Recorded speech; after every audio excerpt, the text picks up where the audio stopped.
I'm really excited about today's session. I think we have a rock star panel. I think everyone is really, really fortunate. I mean, Tristan is an inspiration to literally the largest Facebook group of real estate agents in the world. As my friend Gary Ashton always likes to tell me, he is the largest Remax team in the world. So I'm going to give you those props, Tristan.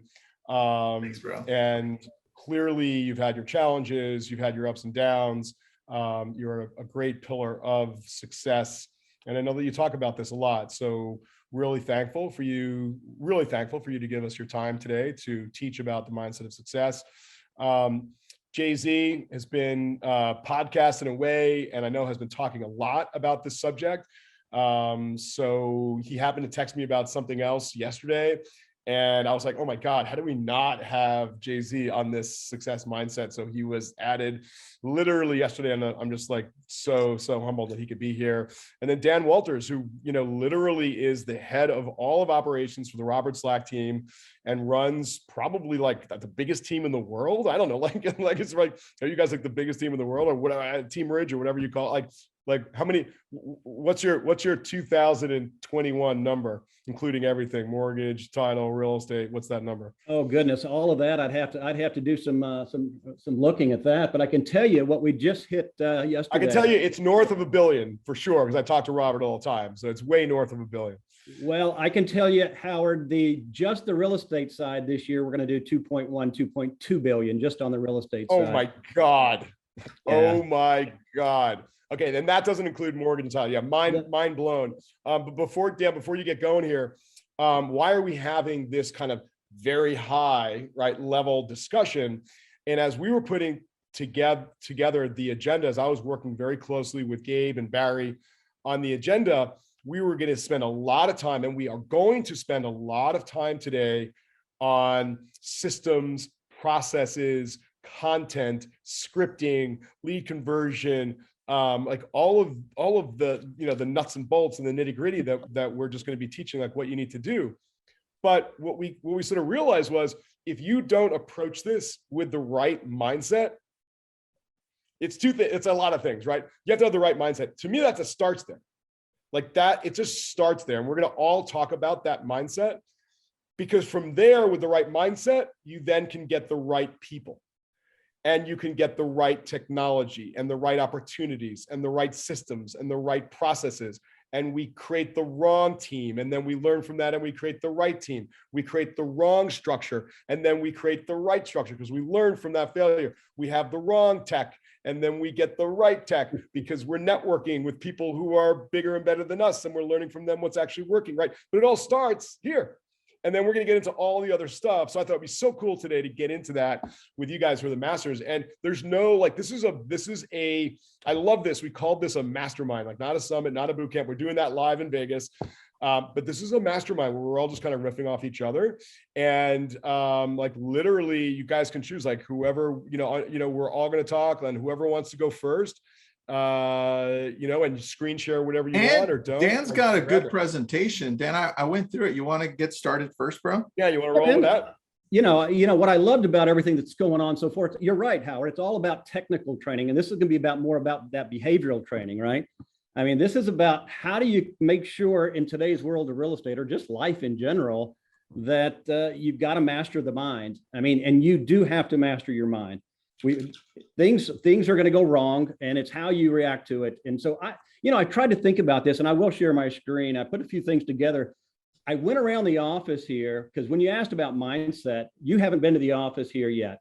You go around our office, and I was going to videotape it, and then I ended up just putting it in a little presentation about all our signage here in the office, because it's all motivational, inspirational. It's all about mindset. And that's really, it has to start at the broker level. You can't expect your agents to have, you need to have a better mindset if the culture and you're not having that from the top down. So let me see if I can share my screen real quick. Let me ask you a question, Dan, as you roll into the press. Do you believe that a success mindset is something that can be taught? Well, it has to be. Absolutely. 100%. I mean, everybody's got to get better every single day on mindset. I mean, it's not something you have or you don't. You've got to work on it. I mean, it's a trait that you have to work on and you have to master. And I'll tell you where we had to master it. You know our story, right, Howard? I think about a lot of you, all of you probably know Robert's story, my story, and we've had it, and we've lost every bit of it. And if you don't have a strong mindset and how you're going to react to those negative situations, and that's not just real estate, that's life. You're never going to be successuccessful. Never. It's well, just like not very quickly, like super quick, and a lot of people will here know it. I'll just very quickly say it. Literally, Robert Slack was like selling used cars, like got his real estate license. I might butcher the story just a little bit, right? Literally stole his wife's credit card, put it down in the early days of Zillow, took a chance, massive risk. And all of a sudden, and he was personally on the phone. Like he had no team, no systems, no process. He literally stole his wife's credit card, bought some Zillow leads. It worked. He put more money on the credit card. It worked more. He put more money on the credit card. It worked more. One day she sees this massive bill. He can tell the story better than me, and he will tell the story in Vegas again. And like the rest is history. And he goes from basically like they were having problems buying the groceries, like literally they were having problems buying the groceries. And now we're talking, north of 2 billion and 3 billion. It's insane. So go ahead. Howard, what one detail you left out? How old was Robert Slack when he made that Dan, first Zillow how purchase? old was Robert at that time? Oh, you're on mute. You're on mute. Still on mute. We lost Dan. Can someone unmute Dan? Or no?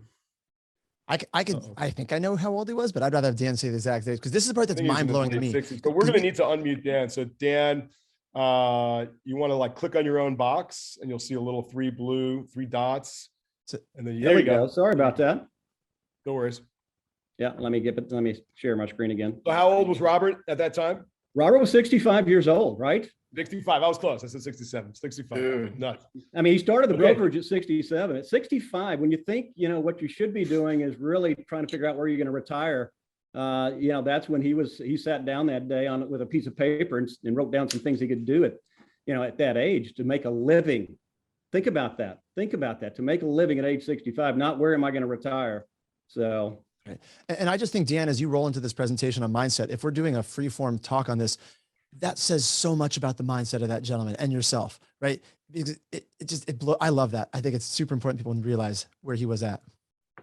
Well, and it is important. And that's kind of where this went crazy for us is when we met, and we had both lost everything and said, we've got to think about this and we've got to master our minds. And so I want to show you what we did in this office here. This is our newer office. We moved in here about a year ago. But when we talk about mindset, and somebody talked about it yesterday, Howard, that I think it was Scott, right? I think it was Scott yesterday. It said, the staff, the associates that are actually supporting the agents have to have that same mindset. And so this is just some pictures of our office here. I just want to show, and then we'll talk a little bit about it.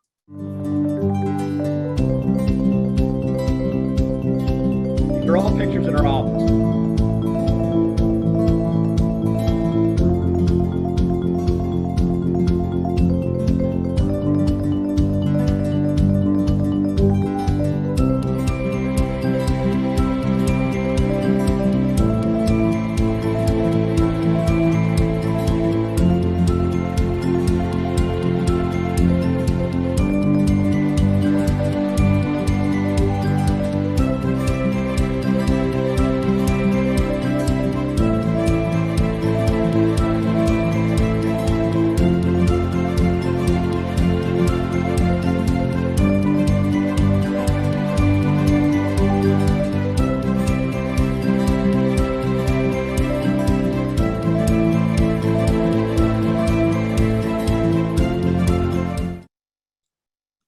So the last one you saw there, rule number 1, don't be number 2. If you can see me, I'm pointing at it. That is on my wall here. It's about a 3 foot by 6 foot. And that's what we've lived by since the day we started. Rule number 1, don't be number 2. And we have been focused on being number 1 in our market. In Florida, then now all of a sudden it seems to be the United States and the world. but everybody in this office, we're all passionate about getting better. And you saw that one as we walk out, it says, did we get 1% better today than we were yesterday? Right. And so mindset starts, I believe mindset starts from the top, and there's two different types of mindset. There's a fixed mindset, and really that's not going to get you anywhere, but it's going to be that growth mindset, right? The growth mindset is how to take those negative situations and say, wow, well, that hurt. I'm going to learn from that, versus blaming, like putting the blaming game on somebody. Why me? Why me? But I didn't understand what really, mindset. There's so many different descriptions of mindset, and I got a few here. Mindset, the established set of attitudes held by somebody. Yeah, okay, I get it. Your collection of thoughts and beliefs that shape your thought habits. I love it. One's mental attitude that determines how you will interpret and, more importantly, respond to situations. To me, that's the perfect mindset. So you can negatively come out of something, which is a fixed mindset or a growth mindset. And to me, give you an example for all the realtors out there, right? You go out, you met this new client, you're showing them $500,000 houses, maybe it's $1 million houses, great rapport, you spend all day with them, everything looks great, you're thinking, this is it, I've got it, this is perfect. You get back to the office, you took them to lunch, you picked them up from the airport that morning, and then you get back to the office and you get that text message that says, hey, Dan, really nice meeting you. Thanks for showing us the homes, but we decided to go with another agent. You have a choice of mindsets. Everybody's been there, right? You've got a choice of the mindset at that point. Probably a lot of us would say a few choice words to start that conversation. And then we'd be negative. We'd be saying a blame game. But really the growth mindset for people that are looking for success, it's more about, wow, okay, what did I do wrong? What could I have done different? Where did I miss the boat of that connection, right? So everything that you have for success, I think of, and I know Robert and I do, I look at it as, don't look at the negative, don't look at the blame game, but why? What happened? How do I get better the next time? And so I'm a big proponent of mindset and understanding why it's important. So I'm gonna open that back up to everybody else. I don't want to just take on this. Cool. Who wants to go next? Thank you so much, Dan. That's super, super constructive and helpful. Let's go around the room. Who wants to go next? Tristan, Jay-Z?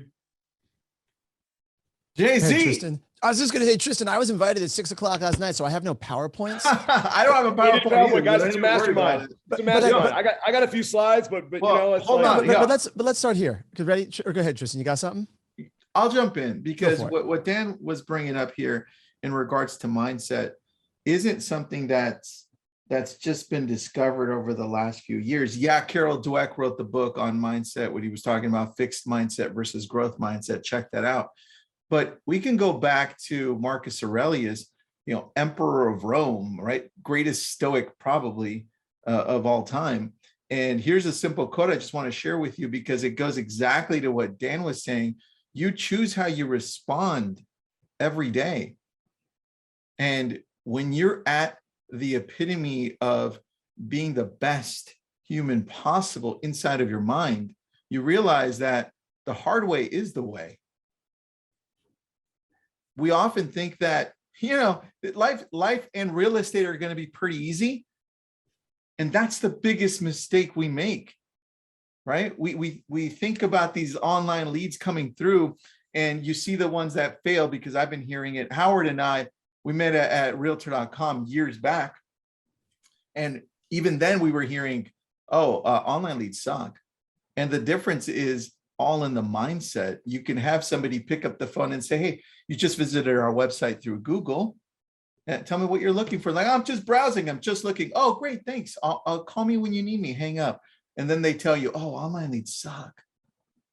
And then you have somebody with the most amazing mindset, right? Like Barry or Gabe go in and they're like, oh, we're just browsing. And then Barry's script. Oh, you know what? Me and my wife are always looking for homes. In fact, I just sent her one yesterday. We're probably not going to buy it, but I don't want to spam you. Tell me what you're looking for. So at least I send you homes you want to see. And then they turn around like online leads are amazing. right? And it starts with what Dan was saying. It's the approach. But if your approach sucks in your head because you have this negative self-talk all the time, that's what happens in real life. Jesse. So let's give some actionable tips around that, because you guys on the screen really are some of the best in terms of mindset I know. And it doesn't mean you don't have problems. I know some of you guys personally. I know that you have just as many challenges, if not more, than most human beings, right? But yet there's things you do to recreate yourself and who you are on a daily basis, right? Literally, that's the way I look at it. On a daily basis, it's like you go to sleep, it's a clean reset, you wake up. I might not wake up feeling happy or energetic, but I know that bringing energy and being positive will impact my success and the way I take on the day in a certain way, right? So there's certain steps that we take. If we're going to go actionable, Howard, with you and G getting really nitty gritty on all these other systems, why don't we do the same with mindset? Why don't we go actionable for a minute? I'd love to go around the panel and just see what are some of the things, as Dan and you and Tristan framed it up so well. Now that we know that, what do you do each day? And I can share what I do, but Tristan, or Dan, what do you guys do each day to not just a routine, but to really make sure the mindset's right? Yeah, well, I tell you, we've got, we've got a process, and I think, let me share a few things with you, right? I think developing a long-term perspective, right? There's going to be ups and downs. We all know that. There's going to be ups and downs, and expect there's going to be a crisis every 2 to 3 months. Just expect it. So when it gets here, it's like, oh, there it is. But I think that's the key to, this is not a short-term game. It's got to be a long-term perspective on real estate and life. And you've got to understand that there's going to be crisis. So if you know there's going to be crisis, just go ahead and get ready for it. It's okay. But don't, there can't be these ups and these downs. You can't just get that emotional roller coaster. And that's what we try to teach our agents. It's going to happen. Things are going to happen. And we use the things as other words, but it's going to happen. And especially think about it during the last 2 years, during the pandemic, right? All of a sudden now I'm facing 20 offers on every deal I've got. Now I've got to do this. Now I've got cancellations. You've just got to know that this is a long-term perspective. Things are going to happen. It's how you deal with it. Dan, on that, I think one thing that we can take away from scripting and dialogue, which we're going to get into, I know there was a question on that. I think we're thinking ahead of possible responses for online leads or just past clients in every situation, but we never take the time to do the same thing in our personal lives when we know shit's going to happen anyway. We don't take the time to say, hey, this is how I'm going to choose to respond if this goes wrong. And it takes a lot of awareness and reflection, but unfortunately, we're so busy doing everything else that we don't take time to reflect on how we're treating other people around us and how we're going to respond to when they yell at us, get angry at us, do certain things that can trigger us, and we don't think ahead. We need to treat that part just like we're treating our business and saying, hey, I've got the perfect script for that, and put it on autopilot. So let me riff on that for a second. So one of the things that I want everyone to take away from this is that the success mindset can be infectious.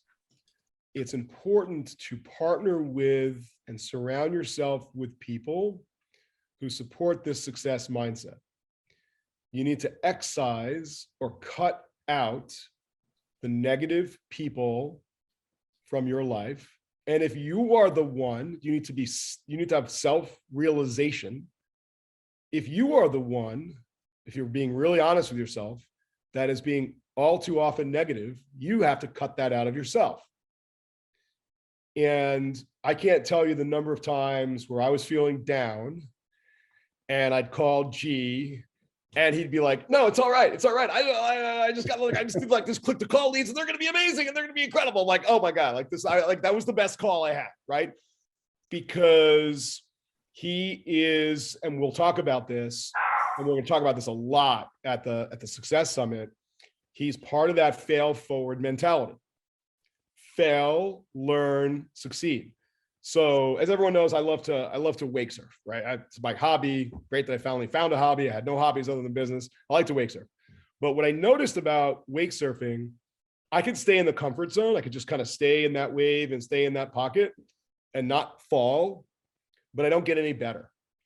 And when I push myself and try something new and I literally land on my face and I look hysterically awful and I keep falling, then I'm learning. And it's a cliche, like with snowboarding or skiing or any new sport, but I have to push myself to have that accident. I have to push myself to have that bad tumble. And then I actually get better. And it's a great metaphor for me at work where, and no one knows this, and we mentioned it yesterday, like Ylopo was literally almost out of business like 3 or 4 times. Like literally, I can tell you exactly 4 times, and I'm not going to do it here, where we were just like flat out like done. But we were so resilient. Another word you should write down. We were so resilient, and we learned from the perceived failure. We learn from it. That's critical. If you fail but don't study it, like you have to study it. You think about it, and that is what you can turn into success. Early on, we weren't doing what we were doing now. We started really what we're doing now in 2016, but we were around before 2016. And we had all of our eggs. I'm just going to give you an example. We had all of our eggs in one basket. We had one client that we were kind of in the wholesale lead gen business. We had one client that accounted for like 80% of our revenues. Right. And then one day they get acquired by a competitor and they call me up and like, you got 90 days. You're done. You got 90 days. Right. And I'm like, okay, I've got like, you know, millions of dollars of expenses, 80% of my revenue is going away. How are we going to do this? And as I look back on it, I made a promise to myself and to G that I would never put all my eggs in one basket. That was a particular learning that almost caused a cataclysmic disaster, right? And whether it is a technology that we use, a vendor that we use, a client that we have, right? A key employee, anything, I look now at all of these things and say, I'm never going to put my eggs all in one basket. So I'm just giving you one of like 100 examples how we literally almost lost the shop, but you know, shame on me if I committed the same mistake, right? I learned from the failure and we eventually turned it into a success. But I'll go back to like, I feel like I can see Dan and Robert refusing to fail, being resilient, and they were lifting each other up. And the times that I'm down, G lifts me up. Times that G's down, he lifts me up, like, you know, vice versa. And I think that's really important and something tangible you can do after today to look at everyone in your business life and everyone in your personal life and cut out the negative. Hey, Howard, on that, they might want to write this down, right? Your network is your net worth. Barry, how many times did I say that yesterday? Right? That's why you need to come to Summit. Love it. Yes. I mean, it's so true, though. I mean, it truly is. It's spot on. And so you need to get, you know, there's sometimes you got to make some tough decisions to keep moving forward. So I didn't hear you say that yesterday. Apparently I wasn't on that one. It must have been on the recruiting because I was on Until Recruiting, which is one I wanted to be on yesterday. I'm really trying to impress my people to come to Live Summit because your network is your net worth. I recently joined a mastermind group and it was very expensive. Like it was one of those like price tags you're like, oh, I don't know, man. And like literally in the first 60 days, my ROI, because I judge, you know, like I'm like, what's my ROI on that and that, it was like through the roof, just through the roof. And I'm humbled. I am literally, and I'm not very often humbled. You guys know that, right? I'm humbled every time I meet with this group. And these people have grown, you know, hundreds of millions of dollars of multi-billion-dollar businesses. And they're brilliant, not just in business, but like they're brilliant in health and medicine and mindset. And I'm like, every time I walk away from them, I'm like, oh my God, like I'm truly humbled. Right. But that's Dan, a great example where I reached for an uncomfortable number to be part of this group. But man, the ROI in my personal and business life has gone through the roof. Jesse, you want to say something? Yeah, there's 2 things that we can unpack here. One thing is about flow state and getting in the zone in terms of reaching. We can go there. But the second thing I want to note is that you're all saying the same thing. We just haven't said the word out loud. We keep saying mindset, but it's actually the state of being you are in. When you go to this high level mastermind, Howard, that you're awed and humbled to be with these people, which I kind of want to know who they are. If Howard's humbled by them, like it must be a good group, right? But the state that you leave in, it's not the knowledge. The knowledge is great. And I guarantee you're learning amazing things, but who you are being and the state that you leave with, like, let's do this example for all the 600, however many people watching this thing. Picture you're driving home to see your significant other, friend, whoever. Okay. You're driving home and you had the best day ever. Everything went right. You had deals fall in your lap. You got a free lunch. Just all this stuff, good stuff happened. You got home and your significant other, friend, whoever you're meeting says to you, you know, hey, how was your day? I'm going to go out and do this thing. You're like, oh, my day was incredible. Go do whatever you want, babe. You're good. Now, let's say you had the opposite day. You lost 3 escrows during the day. Driving home, you spilled a cup of coffee on your lap, you burned your pants. Okay. Someone cut you off, you rear-ended a tree, you backed out, you still managed to drive home. You're in a crappy mood. You walk through that door, your significant other says, how was your day? Hey, I'm about to leave. You're like, my day was terrible. Same question. It's your state of who you are being, right? And so when Howard, tell me if I'm right, when you're in that room with these people in terms of ROI, does it just put you in like, I'm going to run through a brick wall. I'm the Kool-Aid man. You know, it's a pain in the ass for me to go because it's not in my city. And it's easy to not go. And then I make that investment in going. And then every time I come home, I'm like, oh my God, I cannot believe if I had missed that.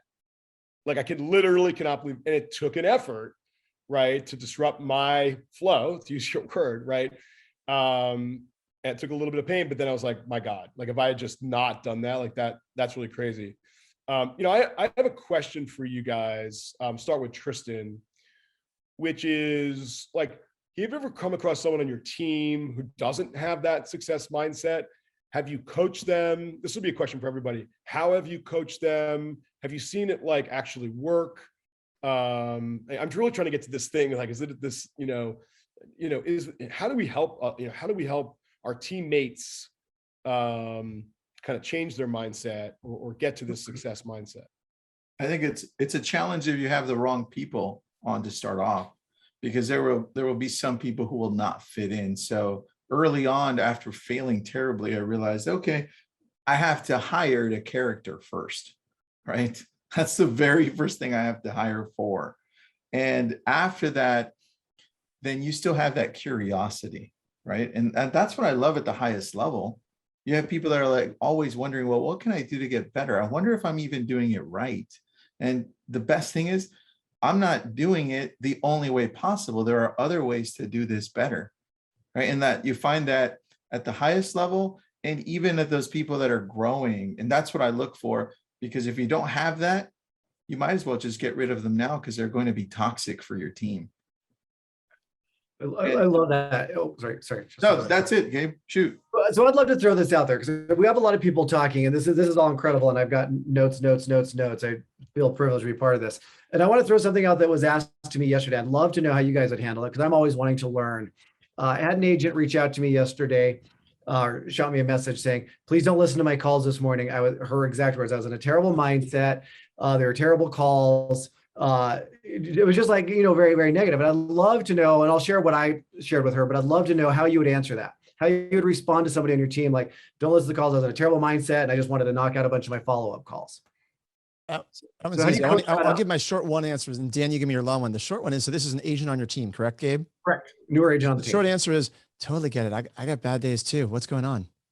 That's where I'm going to start. Dan, what's your answer? Yeah, my answer is, hey, great. I'm glad it came to me, right? Let's sit down. Let's talk about this because that's the way it's going to be. It's going to be that. That's life. It's not real estate. That's life. So let's just sit down. Let's be genuine, humble, kind. Let's talk about it. Why is it? Let's get it. How can I help you get over that, right? I bet that's what Gabe did too. There's an underlying, Gabe, there's an underlying problem there, which I know you addressed, which is like, what is it? Which is exactly what Jesse and Dan said. Let's get to it, right? Yep.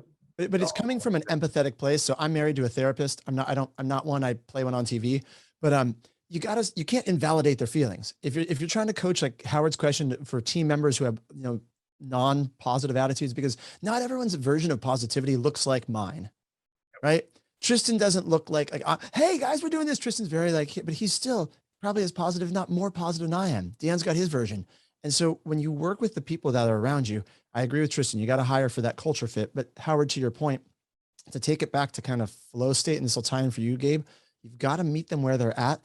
And I believe every human has unlimited potential. You have to meet them where they're at in order to slowly inch them up to where you want to go. So the Robert Slack team lives in flow state as an organization. And if you think that's a crazy statement, we need a whole nother webinar to unpack that. But I guarantee if you look at it, the entire Robert Slack team, it sells $2 billion of real estate, it is in flow. And the way you get into flow, scientifically, flow is like you're in the zone, like everything just works. You want to put yourself between 100 and 110% of what you're capable of. You stretch too high, like Howard on his wake surfing. If he goes out and just does something way crazy and he knows it's too crazy, he's going to get too stressed. But if it's not challenging enough, he doesn't care. Is it, Dan, am I describing your organization? Well, absolutely, absolutely, and again, that's pretty much our culture, Jesse. Right? Our culture is about the family. It starts with family.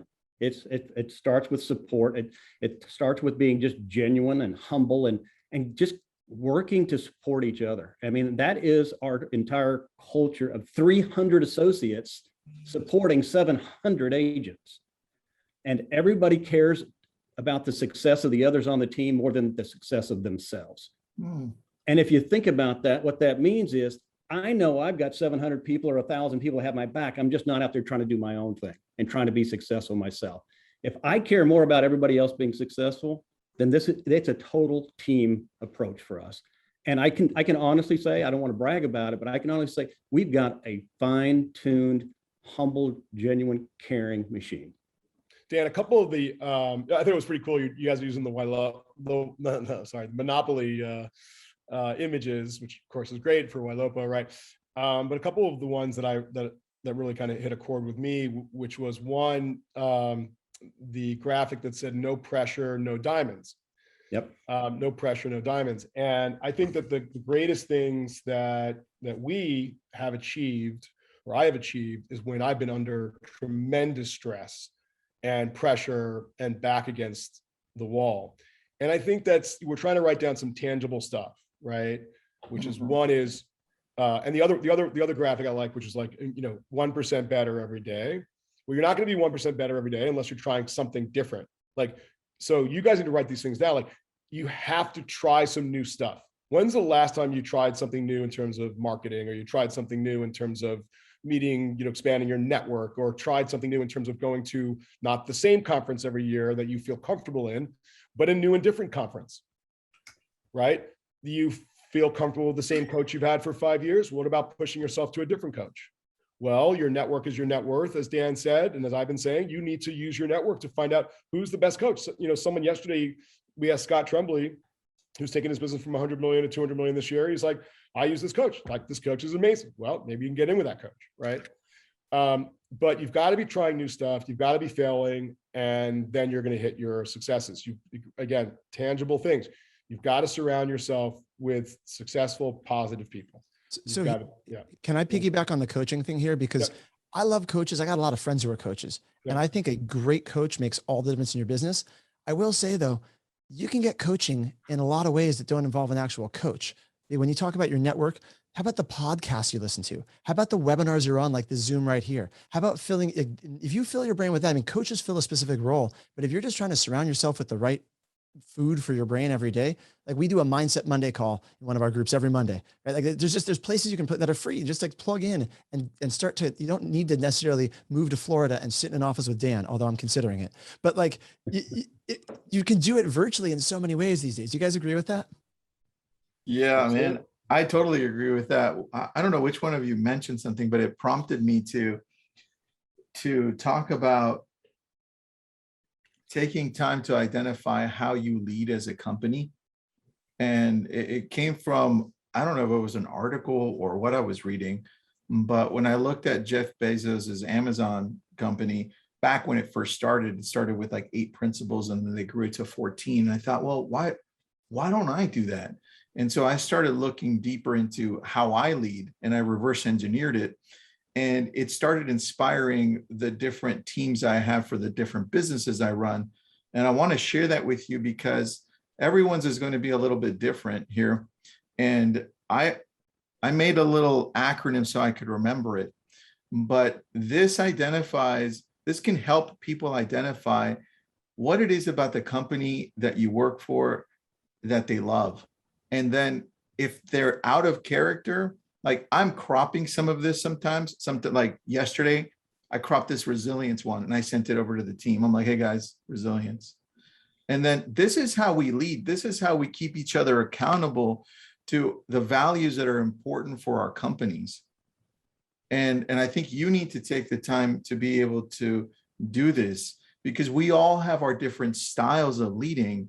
And it has so much to do with your mindset. Right? This will keep you, because look, we all fall off. Sometimes I feel like crap and I let my negative self-talk come in and I'm like, oh, but then I go to this and I'm like, you know what? This is how we lead. this is how we get to the next level. So I think this is important for you to look at and get inspired to do something very similar. I love what Clarence Graham said yesterday, Tristan, which is he's always working on being a servant leader, not a selfish leader. He didn't say that, but not a selfish leader, but a servant leader.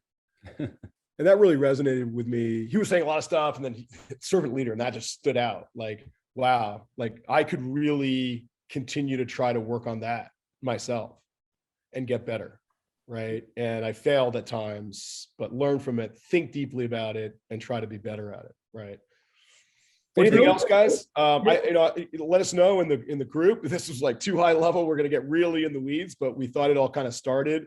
Also, if you guys have questions for the group, I mean, you've got an all-star, rock star, amazing leadership panel here.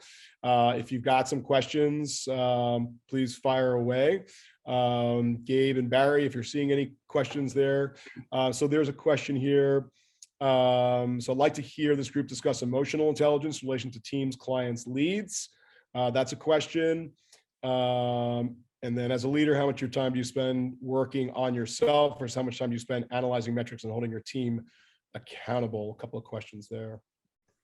So working on yourself. Oh, go ahead, Howard. No, I was just saying, those are good questions. I was just thinking out loud. Yeah, I mean, working on yourself. I think we're all working on ourselves every single day, 24 hours a day. I don't think that ever stops. I think it doesn't matter if you're at work, whatever the situation you're in, you're out actually, having your own time, you're still thinking about working on yourself. That'll never stop it. Analyzing data, with an organization such as ours, I analyze data probably 2 to 3, 4 hours a day, actually. Now I've got a structure where I'm able to do that because I have multiple layers of teams across the state. So data is everything, and moving the metrics just a little bit when you're doing this kind of volume, it means everything. So I'm always analyzing data. But going back to some of what you said, and here just a real quick, some of the things that I think is the beliefs of creating success, right? I said the first one, developing that long-term perspective. This is not a short-term gain. Practice self-discipline, right? Do what you should do when you should do it, even if you don't feel like doing it, right? And a great statement that I learned coming out of it is, work 5 years like other people are afraid to, so you can live the rest of your life like others only dream of. So go out. Just give it all you've got. And look at us. Literally, our company's 7 years old. But you've got to be able to have that mindset to just go through it. Work every day with that goal in mind. Develop strong work ethics. Here's another one I love. You work 40 hours a week. This is the 40 plus formula. You might want to write it down if you haven't written it down. The 40 plus formula. You work 40 hours a week for survival, and everything after that is for success. Meaning every hour after 40 is an investment in your future. The average millionaire works 59 hours a week. Don't waste your time. Make each hour count. So 40 is just survival. I guarantee billionaires, millionaires, and highly executive CEOs, and so they're working more than 40. I always believe the fact that 40 is just that baseline to survive. Do the first things first, right? Dedicate yourself to lifelong learning. We just talked about that, Howard. We learn every day. We have training every single day in this company. We have multiple training rounds. Get around the right people. We talked about that. And then my favorite, never consider the possibility of failure. Never consider the possibility of failure, ever. That's not even an option in my book.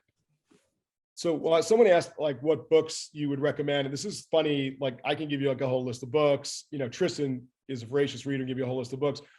But I'm going to tell you that honestly, and maybe this sounds, I don't know, immodest, my greatest learnings have not come from books. I would agree with that, Howard. My greatest learnings, it's called Experiential Intelligence. There's actually lots of different forms of intelligence. Contextual intelligence is kind of how street smart we are. Cognitive intelligence is just like taking regular tests. Metacognitive intelligence, creativity. Experiential intelligence, which I've talked about before, which is how well do we learn from experience and draw conclusions and lessons from our own experience. And you got to get out there and do a lot of stuff to get a lot of experience, right? But having said that, Guys want to drop some great books for this success mindset to our audience? Oh, look, Sure. I think I know Tristan's got books. I got two really quick. Go for it. Go ahead. And they're not what you think on mindset. And Howard's right. I think experience is the best teacher, hands down. We use books just to guide us after we've made mistakes or while we're making mistakes. We're like, oh crap. So that's what they're there for. The two books that came to mind off of what Dan was saying were both Jim Collins books, Built to Last and From Good to Great. And the reason I bring those up is because they focus and say, primarily, they say, hey, look, you're hiring to lead people. You're not hiring to micromanage them. When you hire the right people, they will help you build an organization like Dan's, like Howard's, right? Like a lot of these people that we're talking to here. And so I think when we're talking about people, it's important to really pay attention to the talent that you're hiring. And it goes to the mindset. And look, if your mindset's in the gutter, that's the type of people you're going to hire. So it starts with you on a daily basis. Those are the two books. But here's what I like while you guys are thinking of book recommendations. Tristan, what you just said kind of sums up for Dan and Howard also. You guys are talking about self-awareness. Right? It's not what's in the books. It's reading the books that puts you in a mindset that then starts you to look at the world. And what Howard's talking about experiential, you grab a pot, the handle is burning and you're like, ooh, that hurt. And then some of you do it again. And then you do it again. And you keep burning your hand over and over on the pot. It's like, don't you understand that it's hot? And so if you want to progress, and I'm not making fun of any of you, hopefully you don't do that. I burned myself 3 or 4 times before I learned. I'm a slow learner. But like reading these books just puts me in that mindset. Dan, that's what it does for me, is just to be aware of what I'm looking at. Like you're highly self-aware, Dan, I'd imagine, for correct? me, I get more from biographies of successful people than from all the pundits who write these books to sell lots of copies, right? And kind of keep rehashing the same points. And it's a lot of, like, I feel like you could just get the Cliff Notes version of that book and not read the book, right? But reading a biography will blow your mind. Like reading a biography of whether you like them or not, like on Elon Musk or Teddy Roosevelt, or, the list goes on and on. Like, because we're talking about like learning from our own life experiences. Well, you can learn from the life experiences of others. They're incredibly interesting, right? They're incredibly interesting to read. You'll just get sucked right in.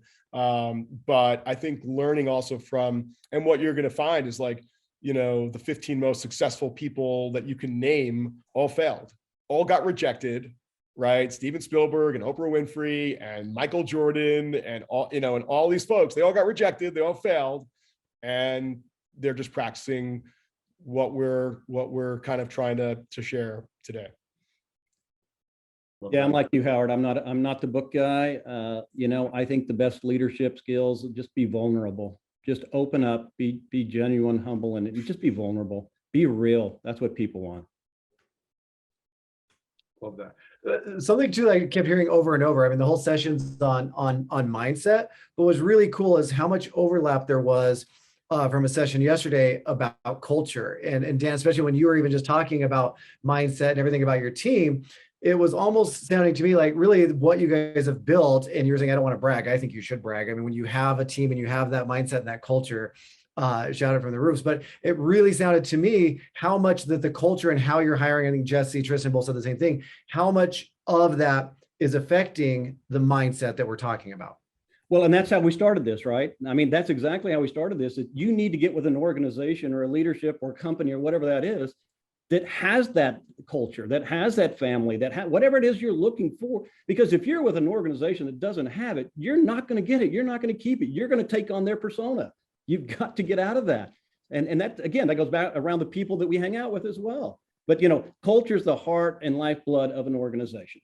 You better have it. It's better be strong. You better be united. You better be on the same page. You better talk about it every single day. And you better live it, because people look, they watch, they listen.